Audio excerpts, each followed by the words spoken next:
highest privilege I have of my life to serve those who serve. So that's what brought me here today. I appreciate the invitation and a deep bow to each and every one of you and the ways you're serving in the world. And for anybody listening, we know if this message found you, that you are also serving in some way. And the topic today is holy moments, and this is one. We've already witnessed it here through this very gathering, through the minds and hearts that created it, to the minds and hearts that pray for it and with it to uplift it, to expand it and to send it out into the world. So I say amen, and we lift it up again and again and again.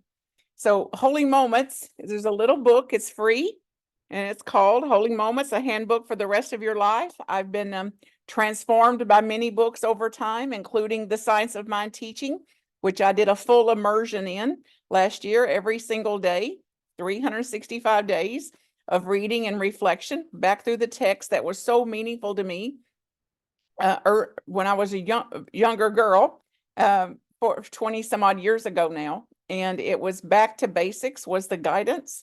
So right back into the text I went, and I've made that available to you here in the chat. If you want a link to that, it'll come into you daily.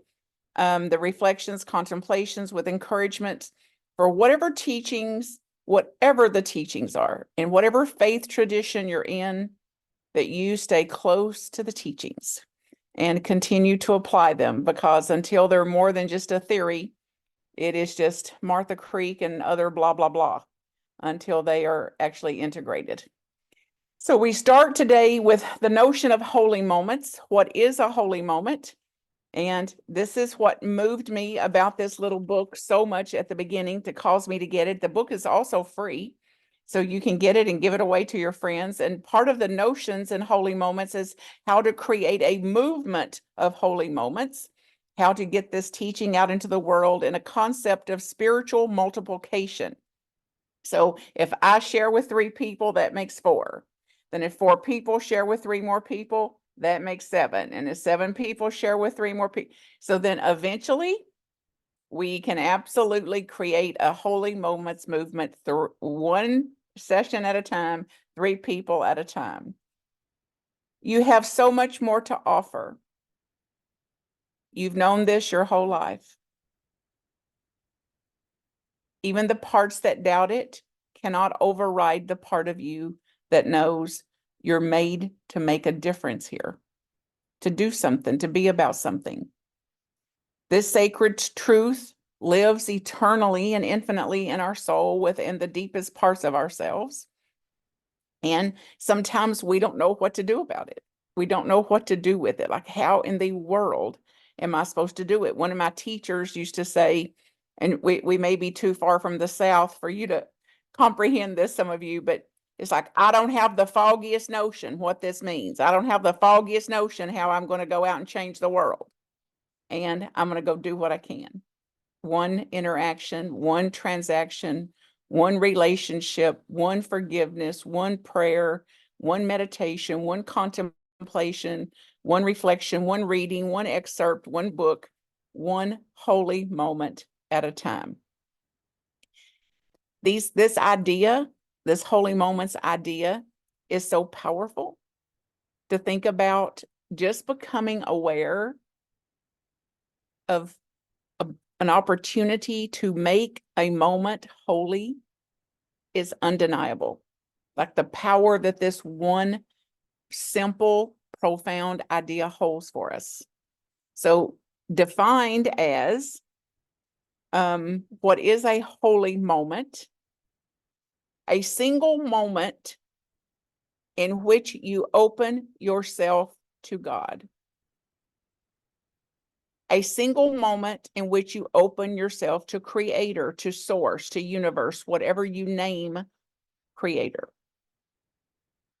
And you make yourself available to it. We've used words like alignment, atonement, awakened to it, connection. So making myself, I open myself to it, I make myself available to it, the thing itself, and I set aside my personal preferences and I set aside my own self-interest, and for one moment, I do prayerfully what I believe God is calling me to do, what source is directing me to do, what creator is guiding me to do. In one holy moment, a true, albeit at times tiny, collaboration with God to make a choice in that moment about how this moment is going to go. So then, as I shared this with another group, this man said, let me get this straight. You mean that man that cut me off in traffic this morning, I'm supposed to make that a holy moment? Your choice. Your choice. What you do with that moment, your choice, if you believe in free will. So some moments are holy. Some moments are unholy. And you are going to decide. You get to decide. Now, this idea will not leave you after today. Once we hear an undeniable truth that some moments are holy, some moments are unholy, and you get to decide which ways it's going to go. So establishing that, a holy moment, your choice will guide, can guide, and will guide the moment in either direction. And are you going to guide the moment to a holy moment or to an unholy, I don't want this, I'm mad at this, I'm more frustrated, irritated moment? Then at the end of every day, when we lay our head on our pillows, the bodies are tired. In most cases, our minds can relax to a greater degree, and our fear, regrets, mind, ego, whatever you want to call it, let's go a little. This is a solitary moment. And if we listen carefully in that moment, we discover where we stand, how we did, where we stand with universe, where we stand with life, where we stand with God, where we stand with those we love, where we stand in our relationships, in our professions, in our workplace, in our offices, in our communities, in our neighborhoods, in our tribes, in our communities, in our world, and where we stand with our own self, our own spirit self. That moment does not lie. It reveals how much meaning the life had in us today. It reveals how much meaning we gave to life today. And no shame, no blame, no guilt. When we have regrets, it's like, okay, I can see that I did some things today that really didn't have a lot of meaning to me, or I can see I did a lot of things today without my wholeheartedness in it. So be it. I'll learn from that and decide every holy moment, I'm going to make a choice on whether to guide it, holy or unholy. So I'm going to learn from the moments where I wasn't able to do it today without the blame, shame, and guilt and recrimination, and begin again. The simple truth that some moments are holy and some are unholy, and our choices can guide which way they go, reveals the profound meaning that every single human act contains. Every human act, every human interaction, every human transaction. And this one idea holds the power to bring more and more and more meaning to our life, to joy to our life, integrity to our lives. And then to begin to catch to see that in this new paradigm shift that we're in, everywhere we go, every transaction, every interaction is an opportunity for us to participate in a holy moments movement. We begin to see other people creating and collaborating with God to create a holy moment. I'm doing a class on Tuesday night. You're welcome to join. This is through March 2024. And I'll put the link up here before we sign off. 7:00 Eastern. And we've got 3 more Tuesdays left to do it. And some of the things that were shared was somebody was at a retreat and they were serving chai tea. And it's one of those large kind of metal urns, and it was almost empty. And it took 3 people to hold that thing up and tip it over so they could get the last cup of chai out of that. And what it was like to see somebody helping somebody else to do that. Somebody else was out on a walk, and he said he wasn't really all that interested in striking up conversation and talking with people. And something guided him to reach out to this particular man in the walk on the path with him, and to say, hey, my name is so-and-so. I've not seen you here before, just to open up a little conversation with him. And the long story purposeful, it was a brother to somebody that he was a teacher from back in Michigan. This is in Alabama. And he had this man's brother in his class when he was a teacher. So that man called up his brother and said, you'll never believe who's on this walking path with me. Your teacher from the 8th grade or whatever it is. So they got to connect in that way. So many stories, and every one of you here today, and those of you listening, have had your own experiences of holy moments. There's nothing that I can teach you about that. So this message today is more about what will kind of dust us off and get us back into holy moments creations and holy moments cause, and how to be part of this movement and a spiritual multiplication of this movement. And that the more disconnected we feel from life and from people, the more disconnected we feel from God, from source, the more our lives seem less and less meaningful. So if we want a more meaning in our life, it's like then to give back to life that meaning. So to open us, that, the old book about where did God go? And it's like, God hasn't moved. God didn't go anywhere. So our disconnect from God, our disconnect from life, our disconnect from this source of us is what's causing us to believe and think and doubt and have confusion around, does our life really have any meaning, or what meaning could it possibly have? So it's up to us, and it's up to us now. And now's the time, I believe, that this is why Holy Moments is so much more than just a notion, just another idea. Like, it is an effective tool for igniting in us like a spring renewal, or rejuvenation, or resurrection of our own self that's been pulled back or afraid or worn out or weary, tired. When we look at like this wild world that we live in, to say, how in the world am I going to make a difference in this? Like, it's enormous. To say this is a tool to ignite my own self, to put fire in my own belly, to put fire in my own attitude, to say that I'm going to actually turn the tide in my own life.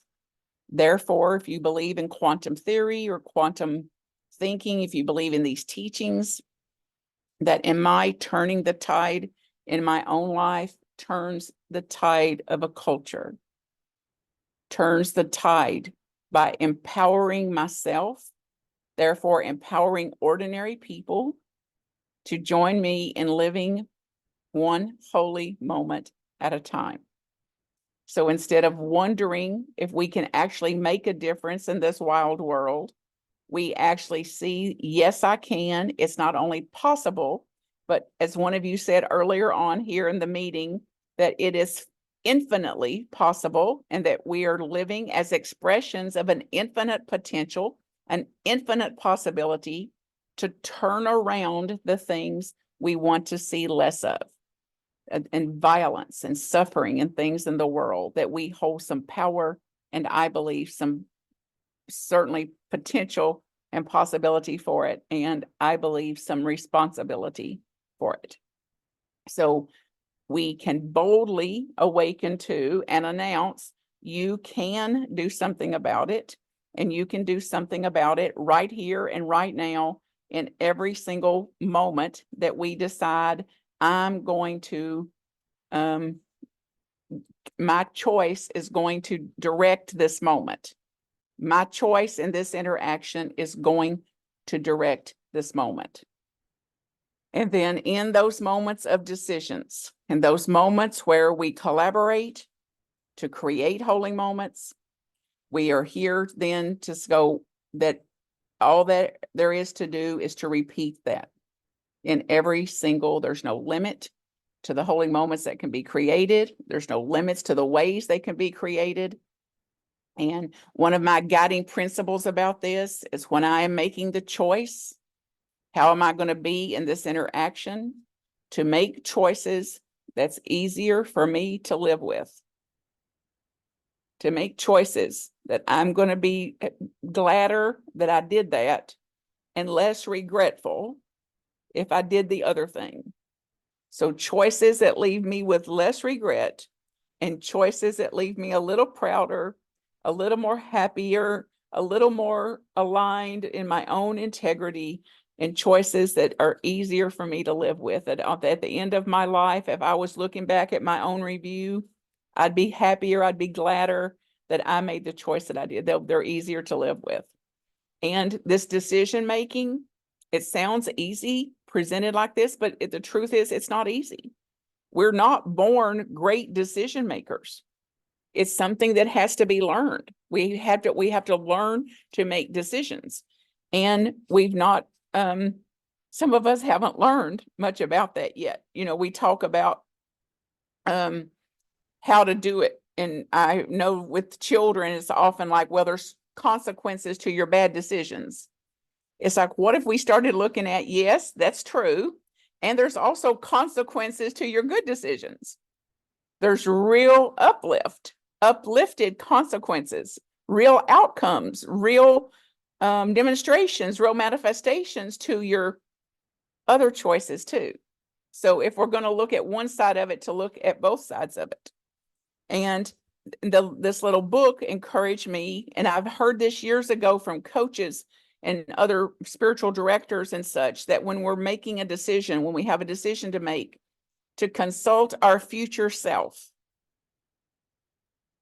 Imagine ourselves 10 years from now, 20 years from now. For some of us, 20 years may seem like a stretch, but 20 years from now or 10 years from now, and imagine we're there and looking back on this moment and then listening to that future self. How would it guide us? What would it tell us to do? What advice could it give us? And that's that self that's not caught up in the moment or not caught up in the emotionality of it, keeping score, things like that would direct us in a way sometimes that we're not able to in our humanness. So holy moments, choices, powerful and positive consequences, as well as the poor choices and painful consequences. So our choices have power. Your choice has power. My choice has power. So how would you answer if we had a moment of reflection, and we'll do this within the meditation too? What are you going to do? Like in the next moment,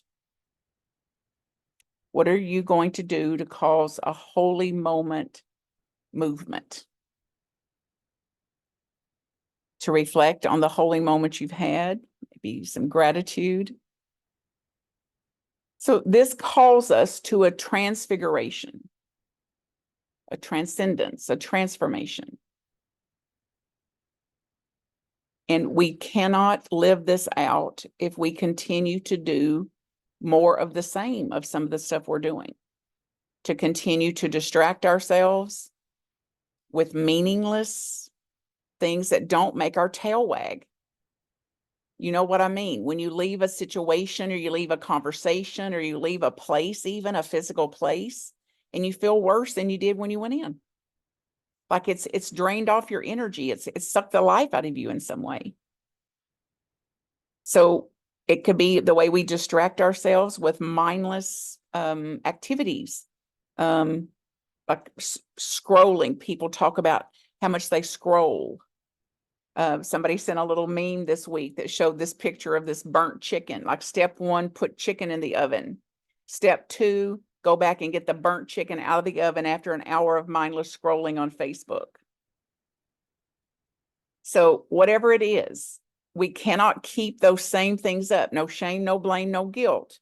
And we cannot be about this or about our own spiritual kingdom, our own spiritual development, if we continue to leak off our energy in this mindless and meaningless, nonsensical stuff.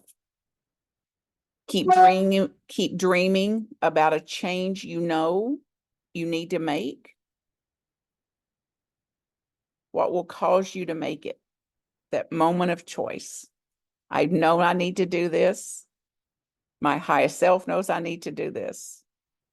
And are we finally once and for all ready to do something about some dissatisfaction we have with ourselves, that we know only you know how you're out of integrity with yourself.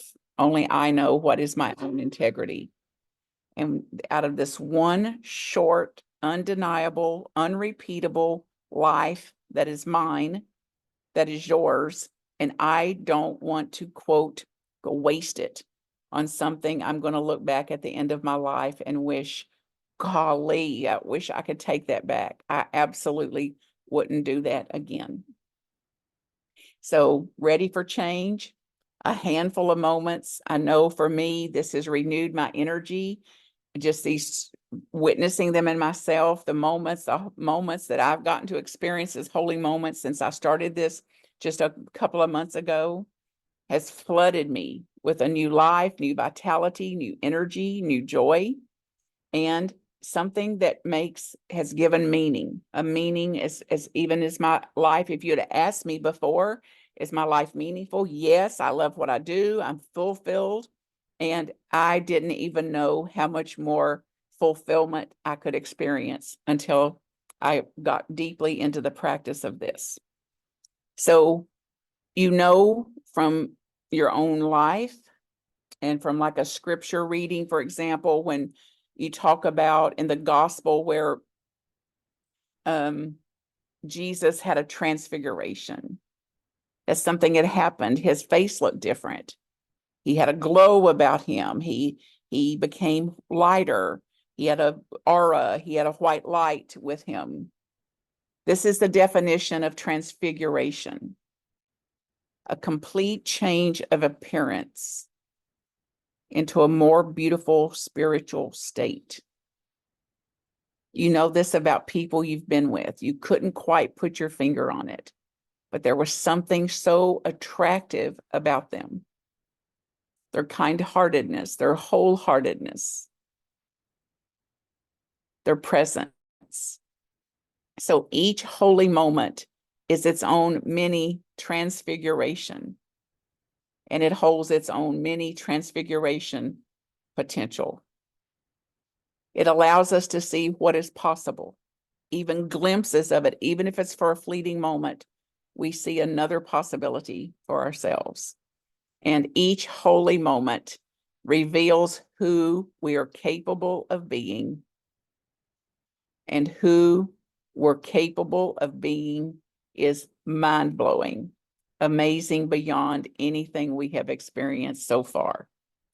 So let's not let our past rob us of our now, or our patterned ways totally take over and dictate how we're going to be in the next interaction. So we're so much more than whatever's happened to us, whatever we've experienced. We're so much more than any of that. And this holy moments, creation, God, atonement is never more than one choice away. It takes one holy moment to shift the momentum of your life in a different direction, in a different experience. So our teachings byline is change your thinking and change your life. So change your choices and change your life. Change the direction and change your life. So the choice is yours. Will they be holy moments or unholy moments?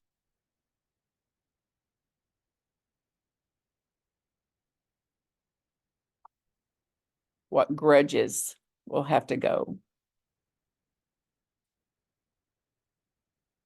What forgiveness can be extended, including ourselves? And then how will you fill your life with holy moments? So let's break it down a little bit as we move into our meditation time.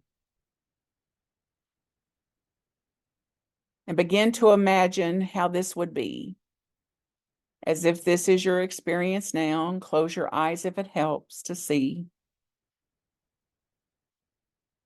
Aware of a holy moment, an invitation to holy moment, a single moment in which I open myself to life, to God, to Creator. That moment is now. And we make ourselves available, aware of our breath and of being breathed.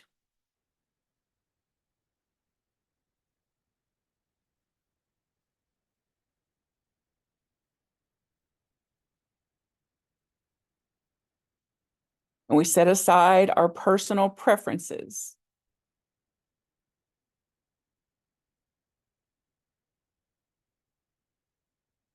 We set aside our pattern ways of being,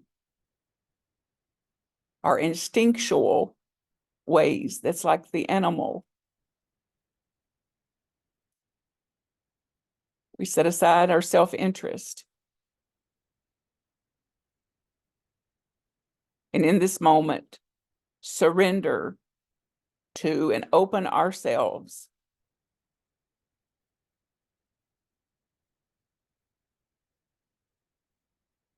prayerfully to what life is calling us to be, what God is calling us to do.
We give thanks for this moment.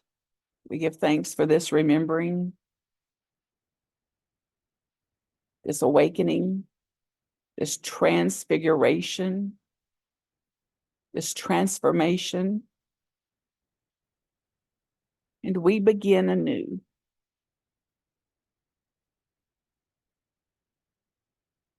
We're awake to what is calling us. Literally infinite potential, infinite possibilities, new adventure, new opportunities, and likely some disguised as opportunities for holy moments.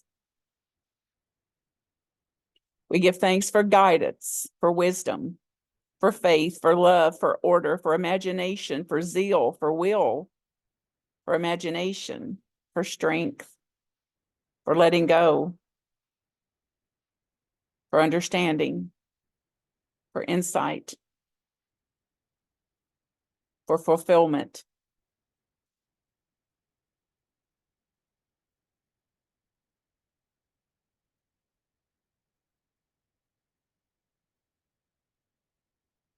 We accept it as so and let it be so as we live and love and learn. So be it. Amen.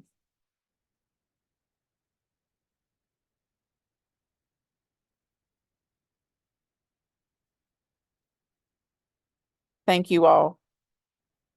Blessings to you. MarthaCreek.com to contact me.